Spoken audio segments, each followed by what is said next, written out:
আসলে এই কোম্পানিটা একটা আপু আর আমার ফ্রেন্ড বাপ্পি তারা মিলে আমার ফ্রেন্ডের ওয়াইফ যে আমার ভাবি তারা মিলে দিয়েছে। সো প্রথমেই আমার কাছে বাপ্পি একদিন আসে, বললো যে এই কোম্পানির জন্য একটা গান করতে, এক্সপ্রেশন যেটা। তো আমাকে বলার পর আমি বললাম যে ঠিক আছে, আমার একটা গান লেখা আছে, শুরু করা আছে। তো গানটার লিরিক্স শুনেও খুব পছন্দ করে।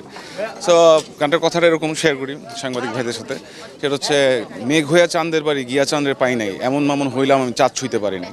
সো এই জিনিসটা খুব কানেক্ট করছে বাপ্পিকে। তারপর দেন মিউজিক করতে সাজিদকে আমি পাঠাইলাম সুর কথা, মানে গিয়ে ভয়েস দিলাম। দিলে এটা ঈদে আসছে, আশা করি সবার ভালো লাগবে, সে আশা করছে আর কি।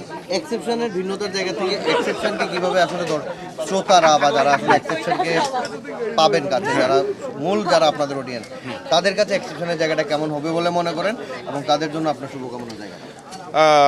আশা করি অনেক ভালো করবে। তারা খুব কোয়ালিটিফুল গান করছে, যেগুলো আমি দেখলাম আনরিলিজ ট্র্যাক এখনও 2টা গান, জাস্ট আমারটা অডিও দেখানো হয়েছে আর বাপিরটা ভিডিও। খুব ডিফারেন্ট টাইপ কাজ করবে তারা, আশা করি। আর মেন কথা হচ্ছে গান ভিউয়ার্স আমার মনে হয় যে গানটা ভালো, লিরিক সুর ভালো, বাংলা গান মানুষজনই পায়, সেটাই আশা করব। আর ভালোবাসা থাকবে এই কোম্পানির জন্য আর কি। ধন্যবাদ।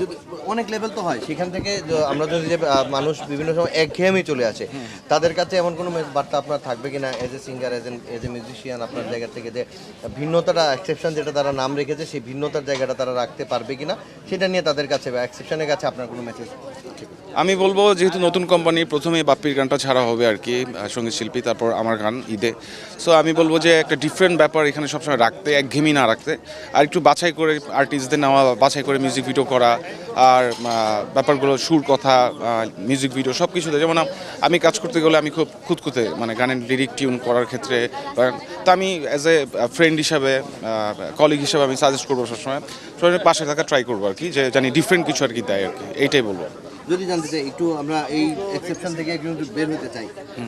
তানজিম সরোয়ার, যে জায়গা থেকে তানজিম সরোয়ারকে আমরা চিনি, সেই অসংখ্য জনপ্রিয় শ্রোতাপ্রিয় গান আপনার রয়েছে, সেখান থেকে যদি জানতে চাই যে তানজিম সরোয়ার কতটুকু আসলে সেই জায়গায় এখন পর্যন্ত দর্শকদের হৃদয়ের ভালোবাসা দেখেন, একজন শিল্পী হিসেবে সেই ভালোবাসার মূল্যায়নটা আসলে তানজিম সরোয়ার কীভাবে করেন?